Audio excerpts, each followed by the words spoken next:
Hello students, welcome back to my channel. अगर आपने अभी तक मेरे चैनल को सब्सक्राइब नहीं किया है तो जल्दी इस चैनल को सब्सक्राइब कर लो और बेल नोटिफिकेशन को भी दबा देना ताकि आपको आने वाले वीडियोस के नोटिफिकेशंस टाइम पे मिलते रहेंगे। वैसे तो आप जानते ही हो हमारे चैनल पे English speaking classes for teachers like for B Ed students and for new teachers चल ही रही हैं। बहुत सारे सेंटेंसेस हम ऑलरेडी सीख चुके हैं कि एक टीचर को जब न्यू टीचर जो होता है वो क्लासरूम में जाता है या स्कूल में जाता है तो उसे कौन कौन से सेंटेंसेस किस तरीके से यूज़ करने चाहिए इंग्लिश में, कैसे उसे बोलना चाहिए, और भी बहुत सारे सेंटेंसेस हैं वो भी आने वाले वीडियोस में आपको मिलते रहेंगे। लेकिन उन सेंटेंसेस को सीखने से पहले बेस तो क्लियर होना ज़रूरी है। आपने वो सेंटेंसेस सीख लिए, आपने उन सेंटेंसेस को क्लासरूम में भी यूज़ कर लिया, लेकिन सिर्फ जो बात होती है वो सेंटेंसेस पे ही आके नहीं रुकती है। जो सेंटेंसेस हमने सीखे हैं सिर्फ वहाँ पे ही हमारी इंग्लिश स्टॉप नहीं होती है। इंग्लिश के बेसिक्स हमें पता होने चाहिए। इंग्लिश का बेस हमें पता होगा तो हम बहुत आसानी से बात भी कर पाएंगे और इंग्लिश में हमें कोई प्रॉब्लम भी नहीं होगी। तो इसीलिए ये हमारी एक बेसिक वीडियो है। अभी इंग्लिश के बेसिक्स पे 3 से 4 वीडियोस आएंगी एंड आपके बेसिक्स क्लियर हो जाएंगे, क्योंकि हमें इंग्लिश हम सीख तो लेते हैं, सेंटेंसेस तो हमें पता चल जाते हैं कि हमें किस तरीके से क्लासरूम में बात करनी है, बच्चों से कैसे डील करना है, ये तो हम सीख जाते हैं। लेकिन बहुत सारे लोगों को तो ये भी नहीं पता होता कि वर्ड्स क्या होते हैं, अल्फ़ाबेट्स कितने हैं, सेंटेंसेस क्या होते हैं, सब्जेक्ट क्या होता है, प्रिडिकेट क्या होता है, क्लॉज क्या होता है, एडवर्ब क्या होता है, वर्ब, एडजेक्टिव, कंजक्शन, ये सब होते क्या हैं, इवन नाउन क्या होता है और टेंसेस क्या होते हैं। तो ये बहुत ही मेन चीज़ें हैं। एक तो बेसिक्स की 4 वीडियोस और टेंसेस पे वीडियोस। टेंसेस बहुत इम्पॉर्टेंट होते हैं क्योंकि टेंसेस में क्या है, हमें किस तरीके से सेंटेंस को बोलना है वो हमें पता चलता है। जैसे फ्यूचर टेंस होता है, प्रेजेंट टेंस होता है और हमारा पास्ट टेंस होता है। अगर हम अभी प्रेजेंट में रह कर के पास्ट की कोई बात कर रहे हैं तो हमें उसे बोलना कैसे है, क्योंकि अगर हम प्रेजेंट में रह कर के पास्ट की कोई बात बोलेंगे तो उसका मीनिंग पूरे तरीके से बदल जाएगा। सेंटेंस को बोलने का तरीका पूरी तरह ही बदल जाता है। और अगर हमें फ्यूचर के लिए बोलना है, किसी स्टूडेंट को बोलना है, फ्यूचर से रिलेटेड कोई बात बोलनी है या पास्ट से रिलेटेड कोई बात पूछनी है या बोलनी है, तो हमें सेंटेंसेस को अलग तरीके से बोलना पड़ता है। जो हम प्रेजेंट में यूज़ कर रहे हैं सेंटेंस को वैसे हम नहीं बोल सकते हैं। तो इसीलिए ये बेसिक्स और टेंसेस ये बहुत इम्पॉर्टेंट है। इससे आप कोई भी सेंटेंस बना सकते हो। इवन आपको और भी सेंटेंसेस को जानने की ज़रूरत नहीं पड़ेगी अगर आप इन चीज़ों को सही से सीख लेते हो। बेसिक इंग्लिश की सिर्फ टीचर्स के लिए इम्पॉर्टेंट नहीं है, ये स्टूडेंट्स के लिए भी इम्पॉर्टेंट है, क्योंकि बेसिक्स से आप पूरी इंग्लिश सीख सकते हो। तो अब हम शुरू करते हैं हमारे बेसिक्स के बारे में। सबसे पहले हम ये जानते हैं अल्फ़ाबेट्स कितने होते हैं। ठीक है, अब हमारी हिंदी होती है तो हिंदी में वर्णमाला होती है। वर्णमाला में वर्ण कितने होते हैं वो हम जानते हैं। वैसे ही क्या होता है ना, हमें ये पता होना चाहिए कि इंग्लिश में अल्फ़ाबेट्स कितने होते हैं। तो इंग्लिश में अल्फ़ाबेट्स को हम लेटर्स भी बोलते हैं और ये टोटल 26 होते हैं।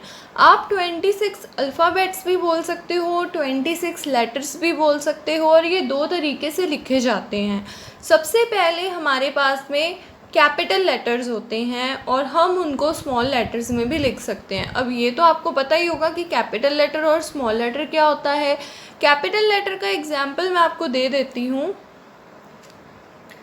जैसे यहाँ पे मैं लिख रही हूँ ए, ये कैपिटल लेटर में ए लिखा है मैंने, इसको स्मॉल लेटर में लिखना होगा तो इसको इस तरीके से लिखेंगे। तो ये हमारा कैपिटल लेटर हो गया, ये स्मॉल लेटर हो गया। इस तरीके से ये पूरे जो लेटर्स होते हैं, अल्फ़ाबेट्स होते हैं टोटल 26, इनको हम कैपिटल में भी लिखते हैं और स्मॉल में भी लिखते हैं। ठीक है। और किस तरीके से इनको लिखना होता है वो तो आप जैसे जैसे इंग्लिश सीखोगे वैसे वैसे आप लिखते जाएंगे तो आपको पता चलता जाएगा। क्योंकि हम कोई भी सेंटेंस लिखते हैं या वर्ड लिखते हैं तो हमेशा जो फर्स्ट लेटर होता है ना सेंटेंस का उसको कैपिटल लिखा जाता है, बाकी सारे लेटर स्मॉल होते हैं। कोई वर्ड भी लिख रहे हो तो उसका फर्स्ट लेटर ही हम कैपिटल लिखते हैं, उस वर्ड के बाकी सारे लेटर्स जो होते हैं वो स्मॉल हो जाते हैं। जैसे यहाँ पे मैंने अल्फ़ाबेट्स लिखा है, यहाँ पे ए मैंने कैपिटल लिखा है लेकिन बाकी सारे जो लेटर्स हैं वो स्मॉल लिखे हैं।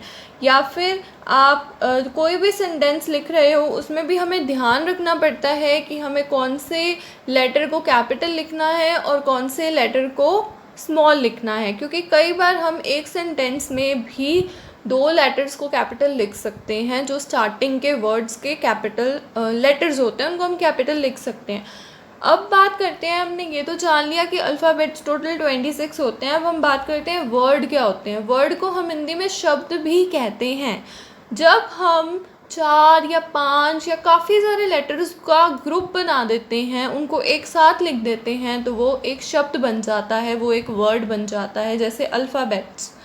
अब यहाँ पे अलग अलग लेटर्स को हमने कंबाइन किया और हमने एक शब्द बना डाला, उसको हम वर्ड कहते हैं। वर्ड को जब हम कंबाइन करते हैं, अलग अलग वर्ड्स को जब हम आपस में लिखते हैं तो उससे सेंटेंस बनता है, उससे एक वाक्य बन जाता है। तो ये भी हमें पता होना चाहिए सेंटेंस क्या होता है। अब बात करते हैं सेंटेंस के जो होते हैं ना 2 पार्ट्स होते हैं। पहला पार्ट है हमारा सब्जेक्ट और दूसरा है प्रेडिकेट। अब हमें ये जानना है कि सब्जेक्ट क्या होता है, क्योंकि बहुत बार टीचर स्टूडेंट को या टीचर को कई बार या फिर स्टूडेंट भी टीचर से ये पूछ सकते हैं कि इस सेंटेंस में सब्जेक्ट क्या है और प्रेडिकेट क्या है। तो ये आपको पता होना चाहिए, ये कॉम्पिटिटिव एग्ज़ाम्स में भी आता है। तो सब्जेक्ट क्या होता है, कोई भी इंसान या कोई भी जो कोई काम कर रहा है, वो कोई भी इंसान जो है ना वो सब्जेक्ट है। ठीक है, एक इंसान का नाम भी ले लोगे ना कि राम ये काम कर रहा है, तो जो राम है ना वो सब्जेक्ट है। और वो क्या काम कर रहा है वो प्रेडिकेट है, जो काम वो कर रहा है। जैसे राम साइकिल चला रहा है तो राम तो सब्जेक्ट हो गया, वो साइकिल चला रहा है, ये क्या हो गया, ये प्रेडिकेट हो गया। तो इस तरीके से सेंटेंस के 2 पार्ट्स होते हैं। एक तो सब्जेक्ट होता है जो मेन इंसान है, जिससे रिलेटेड सारी चीज़ें हैं, वो मेन इंसान, और वो मेन इंसान जो काम कर रहा है वो प्रेडिकेट हो जाता है। तो ये मेन 2 चीज़ें हैं जो सेंटेंस के पार्ट्स होते हैं। अब हम बात करेंगे सेंटेंसेस होते कितने तरीके के हैं। वैसे तो यहाँ पे भी आपको 4 सेंटेंसेस दिखेंगे, लेकिन आगे जाएंगे तो काफ़ी सारे दूसरे सेंटेंसेस के बारे में भी हम बात करेंगे। हम ये नहीं बोल सकते कि सिर्फ़ और सिर्फ 4 टाइप्स के ही सेंटेंसेस होते हैं, क्योंकि अफर्मेटिव, असर्टिव सेंटेंस भी होते हैं, काफ़ी सारे सेंटेंस होते हैं। तो वो सेंटेंसेस हम आगे करेंगे, लेकिन अभी हम शुरू करते हैं कि कितने तरीके के सेंटेंस हैं। उसमें पहला सेंटेंस कौन सा है, सिंपल सेंटेंस। एक सिंपल वाक्य जो हम बोल रहे हैं वो सिंपल सेंटेंस है, लेकिन सिंपल सेंटेंस में फाइनाइट वर्ब होता है। एक फाइनाइट वर्ब तो होता ही होता है सिंपल सेंटेंस में। ऐसे सेंटेंसेस जिनमें एक फाइनाइट वर्ब हो उसे सिंपल सेंटेंस कहते हैं। अब ये जो फाइनाइट वर्ब क्या होता है ये आपको वर्ब्स में पता चलेगा कि वर्ब क्या होते हैं, वर्ब कितने तरीके के होते हैं। तो धीरे धीरे ये बेसिक्स क्लियर होते जाएंगे। अब दूसरा जो सेंटेंस है वो है कंपाउंड सेंटेंस। कंपाउंड सेंटेंस क्या होते हैं, ऐसे सेंटेंस जिनमें 2 या 2 से ज़्यादा प्रिंसिपल क्लॉज होते हैं और ये प्रिंसिपल क्लॉज आपस में कोऑर्डिनेटिंग कंजक्शन के द्वारा जुड़े होते हैं, उनको हम कंपाउंड सेंटेंसेस कहते हैं। अब ये प्रिंसिपल क्लॉज क्या होता है और कोऑर्डिनेटिंग कंजक्शन क्या होता है, ये आपको कंजक्शन में और ये आपको क्लॉजेस में जाके पता चलेगा, जो अभी हम करेंगे। तो आपको ये चीज़ बेसिक्स हैं, तो शुरू से हम कर रहे हैं, तो इन चीज़ों को आपको ध्यान रखना पड़ेगा कि जो सिंपल सेंटेंसेस होते हैं ये ऐसे सेंटेंसेस होते हैं जिनमें एक फाइनाइट वर्ब होता है। कंपाउंड सेंटेंसेस ऐसे सेंटेंसेस होते हैं जिनमें 2 या 2 से ज़्यादा प्रिंसिपल क्लॉज होते हैं और ये प्रिंसिपल क्लॉज आपस में कोऑर्डिनेटिंग कंजक्शन के द्वारा जुड़े हुए होते हैं। कॉम्प्लेक्स सेंटेंसेस क्या होते हैं, ये जो सेंटेंसेस होते हैं ना, इनमें कम से कम एक प्रिंसिपल क्लॉज तो होगा ही होगा और साथ में एक या एक से ज़्यादा सब ऑर्डिनेट क्लॉज भी होगा। अब ये प्रिंसिपल क्लॉज और सबऑर्डिनेट क्लॉज क्या है ये हम अभी देख लेंगे आगे। उससे पहले हम जानते हैं मिक्स सेंटेंसेस क्या होते हैं।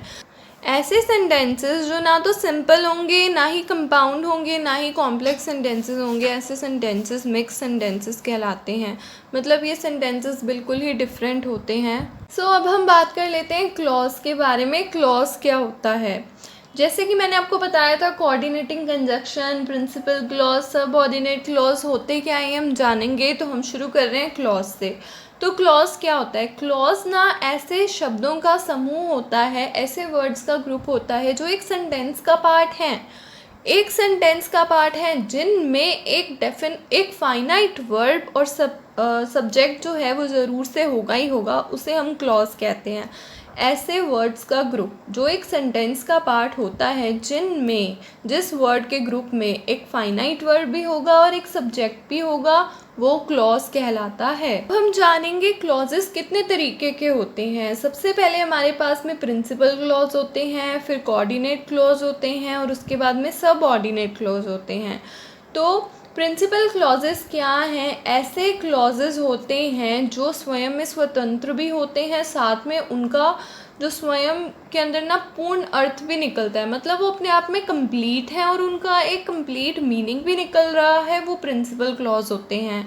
कोऑर्डिनेट क्लॉज क्या होते हैं? ये ऐसे क्लॉजेस होते हैं जो इंडिपेंडेंट भी होते हैं, लाइक स्वतंत्र भी होते हैं, जिनका अपने आप में संपूर्ण मीनिंग भी निकलता है, अर्थ भी निकलता है। ये सिंपल सेंटेंसेस की तरह होते हैं जो अन्य क्लॉजेस से, मतलब ऐसे क्लॉजेस जो दूसरे क्लॉजेस से आपस में कोऑर्डिनेट करते हैं, आपस में जुड़ जाते हैं कोऑर्डिनेट कंजक्शन के द्वारा। जैसे कि दो क्लॉजेस आपस में जुड़े हैं एंड से, बट से, फोर से, और से, एक्सेट्रा।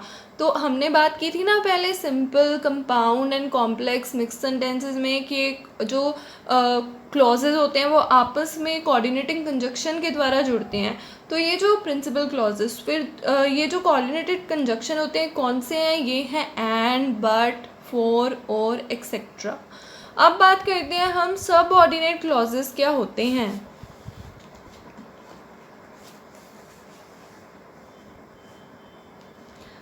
सबऑर्डिनेट क्लॉज क्या होते हैं? ये स्वतंत्र भी नहीं होते हैं, इनका अपने आप में कंप्लीट मीनिंग भी नहीं निकलता है, और ये जो है ना ये दूसरे ही क्लॉजेस पे डिपेंड करते हैं अपने मीनिंग के लिए। ये क्लॉजेस अन्य क्लॉजेस मतलब दूसरे क्लॉजेस से सब ऑर्डिनेट कंजक्शन के द्वारा जुड़े होते हैं। जैसे कोऑर्डिनेट क्लॉजेस जो थे वो दूसरे क्लॉजेस से कोऑर्डिनेट कंजक्शन के द्वारा जुड़े थे, जैसे एंड, बट, फॉर, और, वैसे ही जो सब ऑर्डिनेट क्लॉजेस होते हैं ना वो दूसरे क्लॉजेस से सब ऑर्डिनेट कंजक्शन के द्वारा जुड़े होते हैं, जैसे as, why, because, since, before, unless, though, although, least, as soon as, provided, etcetera, इनसे जुड़े होते हैं। अब आपको थोड़ा बहुत समझ में आया होगा जो हमने टाइप्स ऑफ सेंटेंसेस में पढ़ा था कि सिंपल सेंटेंसेस में फाइनाइट वर्ब होता है, एक वर्ब तो होता ही है फाइनाइट। कंपाउंड सेंटेंसेस में दो या दो से ज़्यादा प्रिंसिपल क्लॉजेस होते हैं। ऐसे क्लॉजेस, ऐसे वर्ड्स का ग्रुप जो कि एक सेंटेंस का पार्ट है, प्लस वो अपने आप में ही इंडिपेंडेंट है और उसका कंप्लीट मीनिंग निकल रहा है, वो क्लॉजेस कंपाउंड सेंटेंसेस में होते हैं और वो आपस में कोऑर्डिनेटिंग कंजक्शन के द्वारा जुड़े होते हैं। कोऑर्डिनेटिंग कंजक्शन भी आपको क्लियर हो गया, जैसे एंड, बट, और, इस तरीके से। फिर कॉम्प्लेक्स सेंटेंसेस क्या हैं? इनमें कम से कम एक प्रिंसिपल क्लॉज तो होगा ही और एक या एक से ज़्यादा सब ऑर्डिनेट क्लॉज भी होगा। बिकॉज सब ऑर्डिनेट क्लॉज क्या है? ऐसे क्लॉजेस जो एक दूसरे से, मतलब ऐसे ग्रुप ऑफ वर्ड्स जो ना तो खुद में पूरे हैं, ना ही वो इंडिपेंडेंट है, ना ही उनका पूर्ण मीनिंग निकल रहा है, वो अपना पूर्ण मीनिंग निकालने के लिए दूसरे क्लॉजेस पे डिपेंड करते हैं और वो दूसरे क्लॉजेस के साथ में सब ऑर्डिनेट कंजक्शन के द्वारा जुड़े होते हैं। उसके बाद में मिक्स्ड के अंदर तो बिल्कुल ही अलग हमने देखा था कि ये बिल्कुल ही अलग सेंटेंसेस होते हैं जो ना तो सिंपल सेंटेंसेस होंगे, ना ही कंपाउंड होंगे, ना ही कॉम्प्लेक्स होंगे। तो तो इससे अब आपको क्लॉजेस भी क्लियर हो गए होंगे कि क्लॉजेस कितने टाइप के होते हैं, प्लस आपको ये भी क्लियर हो गया होगा कि सेंटेंसेस कितने टाइप के होते हैं। अब ये जो फाइनाइट वर्ब है ना, ये हम वर्ब्स में पढ़ लेंगे तो हमें ये भी क्लियर हो जाएगा। अब एक इम्पॉर्टेंट पॉइंट है क्लॉजेस का, जो कि है सबऑर्डिनेट क्लोज। सबऑर्डिनेट क्लोज जो होते हैं ना, अपने मीनिंग के हिसाब से जो उनका मीनिंग निकलता है उसके हिसाब से वो 3 तरीके के होते हैं, noun close, adjective close and adverb close. अब बात करेंगे हम फ्रेज के बारे में। फ्रेजेस क्या होते हैं? फ्रेजेस क्या होते हैं? ग्रुप ऑफ वर्ड्स होते हैं जिनका सेंस तो निकलता है, मतलब ऐसे शब्दों का समूह, ऐसे वर्ड्स का ग्रुप जिनका सेंस तो निकल रहा है लेकिन कंप्लीट सेंस नहीं निकल रहा है, उनको हम फ्रेज कहते हैं। जैसे red tapism, ins and outs, hand and gloves, इनका एक सेंस तो बन रहा है लेकिन इनका कंप्लीट सेंस नहीं बन रहा है क्योंकि ये कंप्लीट सेंटेंस ही नहीं है। तो इसलिए हम इसको एक फ्रेज बोल देंगे कि ये फ्रेज है, क्योंकि इनका सेंस निकल रहा है बट इनका कंप्लीट सेंस नहीं निकल रहा है। अब बात करेंगे हम पार्ट्स ऑफ स्पीच के बारे में। ये नॉर्मल चीज़ें हैं जो हमें इंग्लिश सीखने से पहले पता होनी चाहिए, इसलिए हम इनको पढ़ रहे हैं। पार्ट्स ऑफ स्पीच क्या होती है? सेंटेंस में बहुत सारे टाइप के वर्ड्स यूज़ होते हैं, उन वर्ड्स को 8 पार्ट्स में डिवाइड किया गया है। पार्ट्स ऑफ स्पीच में 8 चीज़ें आपको सीखने को मिलती हैं। नाउन क्या होता है, प्रोनाउन क्या होता है, एडजेक्टिव क्या होता है, एडवर्ब क्या होता है, प्रेपोजिशन क्या होती है, यहाँ पे ई आएगा प्रेपोजिशन, फिर प्रेपोजिशन क्या होती है, वर्ब क्या होता है, कंजक्शन क्या होता है और इंटरजेक्शन क्या होता है। तो ये सारी चीज़ें हैं, ये पार्ट्स ऑफ स्पीच हैं। 8 पार्ट होते हैं स्पीच के, तो ये भी आपको पता होने चाहिए कि कितने पार्ट होते हैं स्पीच के। 8 पार्ट्स होते हैं। ये हैंड राइटिंग थोड़ी सी सही नहीं है, नेक्स्ट टाइम से आई ट्राई कि मैं थोड़े अच्छे नोट्स बनाऊँ। जल्दी में बनाए थे इसलिए हैंड राइटिंग थोड़ी ठीक नहीं है, इग्नोर करिएगा। जो मैं बोल रही हूँ आप उसको सुनने की कोशिश करिए, उससे आपको अच्छे से समझ में आएगा। सो पार्ट्स ऑफ स्पीच जो होते हैं ना, 8 पार्ट होते हैं जो आपको पता होने चाहिए। नाउन है, प्रोनाउन है, एडजेक्टिव है, एडवर्ब है, प्रेपोजिशन है, वर्ब है, कंजक्शन है, इंटरजेक्शन है। अब मैंने आपको कहा था कि सेंटेंसेस सिर्फ 4 टाइप्स के सेंटेंसेस पे ही आके नहीं ख़त्म होते हैं, काफ़ी सारे सेंटेंसेस हैं। अभी हम 2 सेंटेंसेस करेंगे, उसके बाद भी बहुत सारे सेंटेंसेस आएंगे बट वो हम नेक्स्ट वीडियो में करेंगे। अभी ये जो 2 सेंटेंसेस हैं, अफर्मेटिव सेंटेंस और असर्टिव सेंटेंस होते क्या हैं, इनको हम देख लेते हैं। अफर्मेटिव सेंटेंसेस क्या होते हैं? कई बार एग्ज़ाम में या कई बार कोई भी पूछ लेता है या कहीं क्वेश्चन भी दिया होता है अफर्मेटिव सेंटेंसेस का कि इनमें से अफर्मेटिव सेंटेंसेस कौन से हैं और असर्टिव कौन से हैं। तो ऐसे सेंटेंस जो नेगेटिव ही नहीं होते उनको हम उनको हम अफर्मेटिव सेंटेंसेस कहते हैं। मतलब ऐसे वाक्य जो नेगेटिव ही नहीं होते, जिनमें कोई नेगेटिव वर्ड लिखा ही नहीं होता है, जो बिल्कुल पॉजिटिव होंगे, वो अफर्मेटिव सेंटेंसेस होते हैं।